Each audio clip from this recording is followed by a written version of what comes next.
All right, Inageja Riyadh, it's good to have you here this morning. And good morning, Nigerians, and welcome to the midweek edition of FCT Brief. Nigeria's power sector remains a critical test of policy consistency, infrastructure resilience, and political will. Despite years of reforms, investments, and regulatory adjustments, the national grid continues to suffer repeated collapses, leaving homes in darkness, businesses counting losses, and public confidence under strain. Now, this recurring challenge raises fundamental questions about whether the reforms on paper are translating into stability on the ground. At the heart of the debate is the effectiveness of the current power sector reforms, from generation and transmission to distribution and consumer protection. Are structural weaknesses being addressed, or are they merely being managed? And as the economy leans heavily on reliable electricity to drive productivity and growth, the urgency to break this cycle of grid failure has never been greater. Joining us this morning is Princewill Okorie, Executive Director of the Electricity Consumer Protection Advocacy Center. He will share insights on what these reforms mean for electricity consumers, where accountability lies, and what practical steps are required to move Nigeria's power sector from recurring grid collapses to sustainable reliability. Thank you, Mr. Princewill, for being on the show this morning. Thank you very much for having me. All right, let's go this way. With the national grid collapsing a second time in just 4 days, would we say this is a technical accident or the failure of governance in the power sector? Because a lot of African countries have also gone through this phase and overcome this challenge. So what exactly is wrong with the power sector in Nigeria? The power sector in Nigeria is suffering from governance issues. Unfortunately, the president and his team are involved in campaign for 2027 rather than governance of the country. And this has really shifted attention from really managing institutions to deliver goods to Nigerians to personal interest of who will win the next election. We have discussed grid collapse severally on different channels and platforms. But it looks as if the more we talk, the more the problem continues, to the point that one is really getting tired of talking about these things, because it doesn't look as if the institutions of state are listening. The grid collapse you talk about, number one, they talk about vandalism. Vandalism used to cause grid collapse. The question we should be asking is, what has been done to curb vandalism of grid electricity infrastructure that leads to grid collapse? I give you an example of what happened somewhere. In Akwa Ibom State, or the Recurrent clan in Akwa Ibom State has about 17 communities that were denied electricity since 2019 by Port Harcourt Electricity Distribution Company. They were claiming that the community was owing them 50 million naira.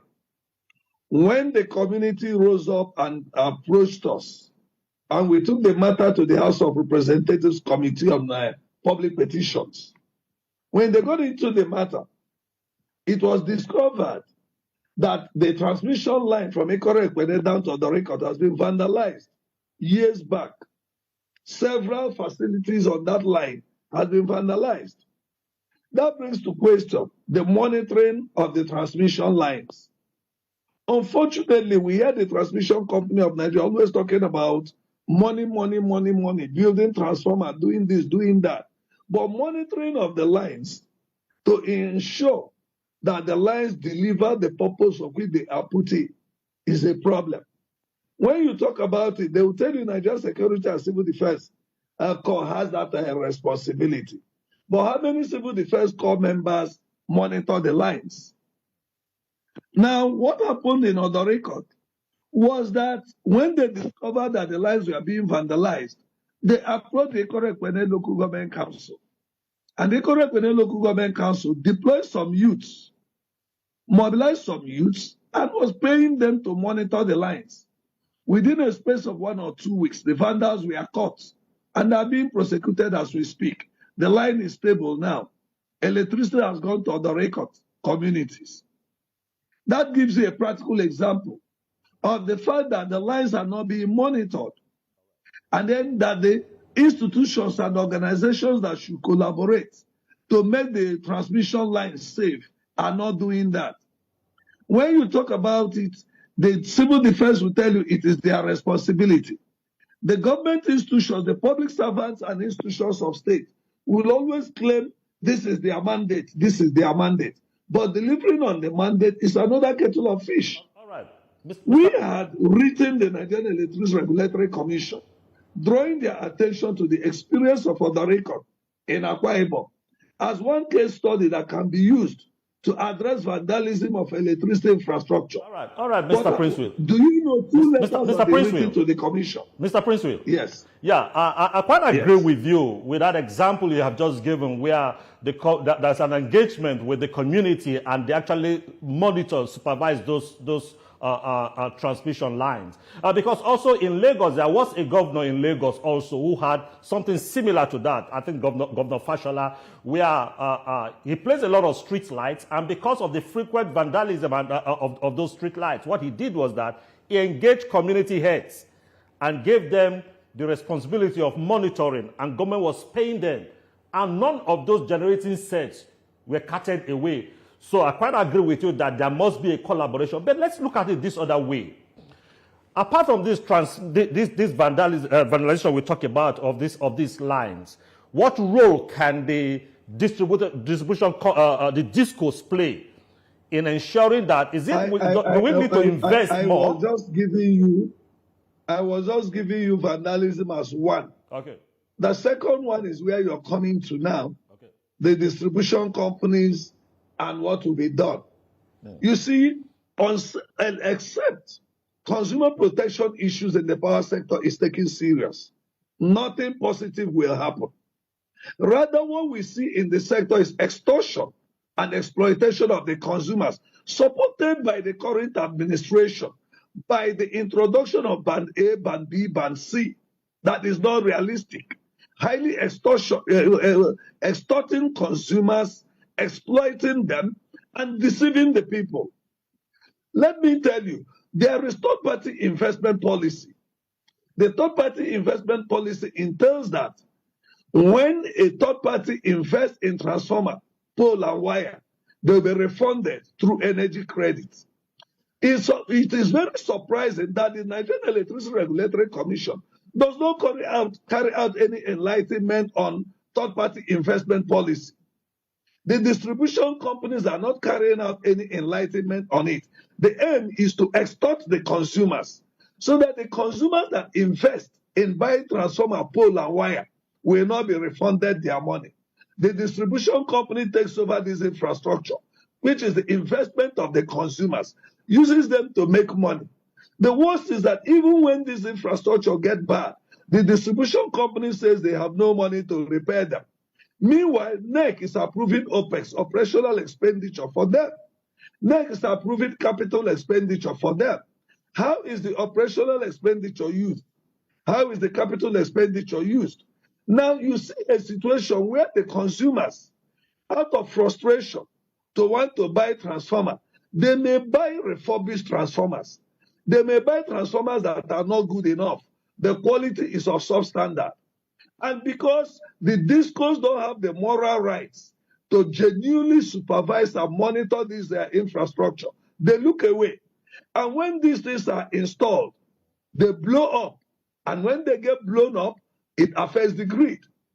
Another issue is the quality of these things that are installed are not good.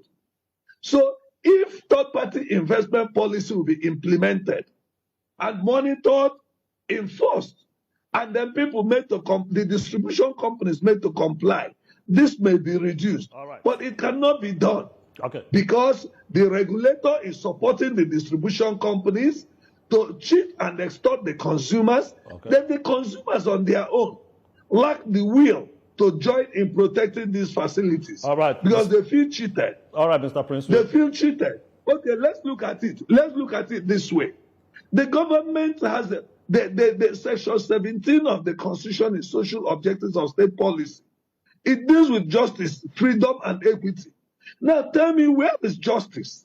Section 34(1)(f) of the Electricity Act 2023 says that regulation should be fair, and balanced to the consumer, the licensee, and the investor. Now, where is fairness? Mr. Princewill, let me come to you with this question, please. I agree with you. You've established one point that the Nigeria Electricity Regulatory Commission is not doing enough to protect the rights of the consumers. So that is an established fact. Now, if we keep having this challenge in the power sector, sometimes they say the grid collapse, they say it is because of inadequate gas supply to the gencos and all that. Now, 13 years after privatization, should we still be talking about this challenge with gas supply? Why is it difficult for government to prioritize, first, the supply of gas to these gencos before talking about export? We saw it in the petroleum sector where there was a government directive that crude should first be supplied to Dangote a refinery before you think about any other thing. Why is it difficult to prioritize gas supply first to the gencos? When you look at the issue of gas, yesterday I was privileged to join the ad hoc committee set up by the House of Representatives on power sector reform. And we visited a power plant in Delta State yesterday.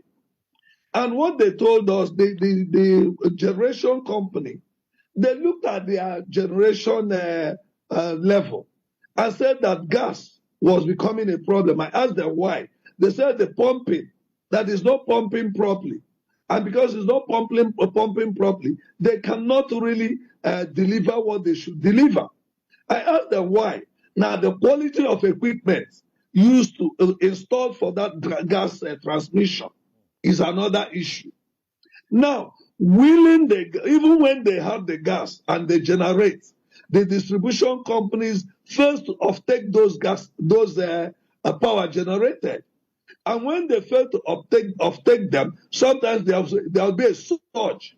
And that surge can cause grid collapse. The question is, who is supposed to ensure that the distribution companies evacuate or use the power generated by the generation companies?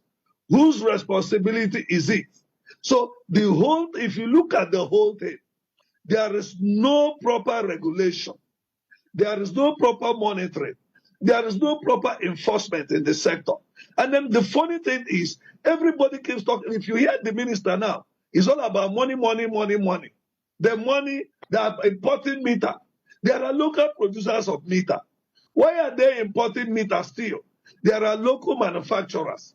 You manufacture this meter here, and then the disco that doesn't manufacture meter, rather than evacuate this power and give to consumers, they are busy fixing the prices of meter. Now, you know very well that the quantity of energy generated cannot give Nigerians 5 hours of supply daily. Yet, the minister has encouraged, the minister and the regulator has approved Band A, 20 hours supply, making consumers pay for hours for services not delivered.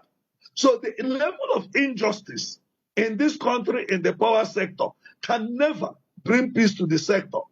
Biblically, it is clear that when you oppress the poor, you can never progress. All right, Mr. Prince, we just hold your thoughts. Any society that oppresses the poor can never progress. All right, what is happening in the sector is, rather than put the sector properly to function well, the poor is being oppressed. Nigerians are being oppressed rather than being protected in the power sector. I think that the president needs to declare state of emergency in the power sector. The minister for power should resign. The minister for power should be resigned. TCN should be rearranged. There should be a shake-up in the sector. NEC, the way NEC is functioning, shouldn't be the way they should function. The problem is we are diplomatic in telling government the truth. Tell me why the regulator cannot insist that what the generators generate should be evacuated and given to consumers. Tell me why consumers should be forced to pay for service not delivered. Now, that alone can push people to begin to vandalize the equipment. Now, the quality of materials used, that you come to the quality of those who are installing. The installation of these facilities becomes another issue. If these facilities are wrongly installed, you cannot get good results. That is why, even as we speak now, the Nigerian Electricity Management Services Agency, we've been advocating and they've accepted, by the grace of God, in the next few weeks or months, a program will come on board. They want to mobilize more electrical technicians, equip them to get certified, so that there will be more qualified installers in the sector to reduce the number of quacks. We'll continue with this conversation. Carry out installation. When quacks carry out installation, there's no way you can get quality delivery. Mr. Princewill, just hold your thoughts. We'll continue with this line of conversation, but quickly, let's pay some bills. You're welcome back. Now, if you just joined us, I've been speaking with Mr. Princewill, who is a consumer protection advocate. We left off talking about in the line of the conversation. You talked about the visit of the House Committee, and also you talked about the training of experts that will be able to install. Now, I'd like us to look critically at the oversight. Now, if we keep having problem, whether it's with the TCN, we're having problem with the GENCOs, we're having problem with the DISCOs, what is supposed to be the role of the National Assembly oversight committees, apart from just paying scheduled visits to all these places? And after the scheduled visits, we've never had where their reports will call for sanction and it is followed through to sanction. Now, when DISCOs underperform, licenses are rarely revoked. Why is it so? Is it that they've been doing very well, that they're still keeping their license up to this moment? Do we have weak oversight functions? I must commend the House of Representatives. In fact, the 10th National Assembly, especially the House of Representatives, they've been doing well with regards to trying to see that the power sector functions well. But you have to bear one thing in mind. The responsibility of implementation lies on the executive arm of government. The legislature can do oversight. They can sit. They can deliberate on these issues. Theirs is to make recommendation to the executive for implementation. Where the executive fails to implement, what else do you expect them to do? They take their time. Are you suggesting, Mr. Princewill, please? Are you suggesting, Mr. Princewill? If you check across the disco lines, franchise areas now, meters are being given out free. These were the meters under the National Mass Metering Program. With the discos we had not given out before, some were being sold. But because the National Assembly Committee began to look into the National Mass Metering Program and began to call the distribution companies to account, they began to give out those meters. As I speak with you now, this ad hoc committee that is set up is doing serious investigation to find out the challenges. If the executive arm is putting in the kind of effort the legislature is putting in, this sector will work. Okay, but what do you Mr. see? Princewill. The average, let me tell you, listen, the average public servant in Nigeria believes he is earning his salary, whether you like it or not, what will happen. And then the executive arm is interested in election. The governor wants to be re-elected. The president wants to be re-elected. The minister wants to be reappointed. So all they are doing, most appointees of the government are doing eye service in the executive arm. Most of the appointees in the executive arm are doing propaganda and eye service, not really rendering the service. And the public servants under them are taking advantage. They are not implementing. Because what you find out is, you now ask, for instance, how could CBN and NEC approve to give loan to distribution companies? Out of 59 billion naira loan, 55 billion was distributed to the distribution companies. Where is the evaluation report right now? How could they approve that it will take 10 years to pay back loan of 6 billion naira. We some discos have recovered 3 times that amount in the second year. So the executive arm is the problem. It's not the legislature. The legislature will make law. Okay, the laws they make, if they are violated, there are law enforcement agencies. What is the EFCC doing? What is the police doing? What is ICPC doing? When we talk about the failure of governance, we must look at the executive critically, not the legislature. Even the laws the legislature make, sometimes you see the executive arm and the public servants misinform the legislature. They misinform them. And that misinformation leads to certain laws that affect citizens. That is why we are now advocating that civil society need to really relate with the legislature and arm them with information so that the legislature will not just rely on only what the executive and the public servants give them. Let them also look at the angle of the civil society who are really relating with the citizens on a daily basis so that the information they get from the civil society can help them be able to check and balance the information they are getting from the executive arm of government. This is the situation here. I do not blame the legislature. Mr. Because if they go carry out oversight, let's have a conversation, please. To recommend. Mr. Princewill, let's have a conversation, please. So listen to my question. Yeah, come again. Earlier, you talked about the national, the House Committee not to blame. My question is, are you saying they lack the power to enforce certain things? Now, if they make recommendation to the executive and they fail to carry it out, is there no way the lawmakers can hold them to task? There are several ways. Now, why are they that weak? That they make recommendations, it is not implemented, it has become business as usual. So do we need them? My brother, much as I will not say that what you said is completely wrong, but remember, there are law enforcement agencies. Remember that government has the instrument of coercion. The executive arm has the instrument of coercion. If a chief executive of a company, for instance, TCN is given money to do some work, and they don't do that work, and the House investigates and finds out that what they've done is wrong, and the House recommends to police or recommends to EFCC to carry out certain action against TCN. If the police fails to do that, how long will it, or the EFCC fails to do that? It will take the legislature sitting again to take decision again to bring the EFCC. How long will that take? Why will we not put pressure on the executive arm and the law enforcement agencies of government and those saddled with crime, dealing with financial crimes, to do their job in this country?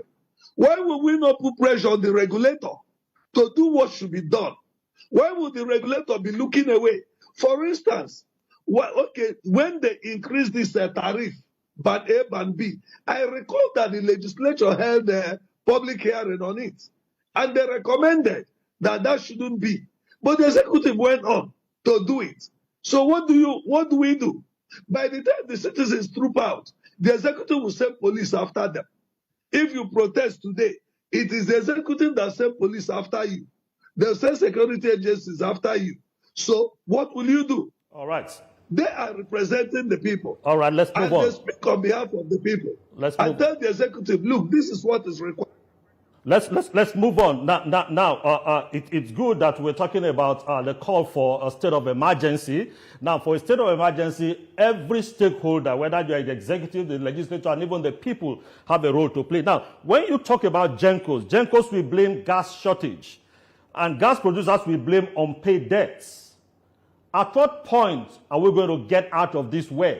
If debts owed are not paid, yeah, there has been some move by the executive, but let's look at the distribution companies. Are they investing enough in injection substations? How did those debts come?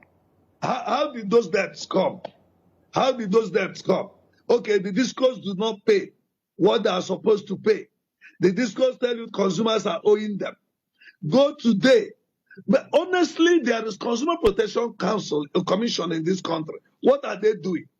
There's National Orientation Agency. What are they doing?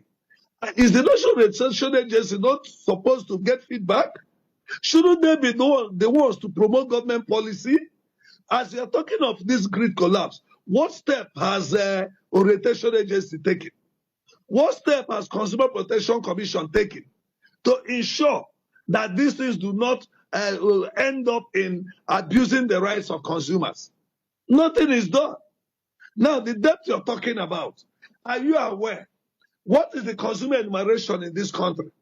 Can anybody, any disco, sincerely tell you the number of consumers they collect funds from in this country? Now, look at it. At inception of privatization, it was said that the federal, state, and local government own 40% share in the disco value chain. Who is representing the states? Who is representing the local governments? Who is representing federal government in the discos? So who knows how much discos are collected? Who is sure of how much discos collect from each local government and each state per year? And then they claim debts. And then are you aware that prior to the introduction of capping methodology in the billing system, there was estimated billing methodology, which entails that before you bill a consumer without meter, you check the transformer. The transformer is supposed to have a meter. But go around the country today, how many transformers have meter? The discos circumvent those rules. The regulator looks away.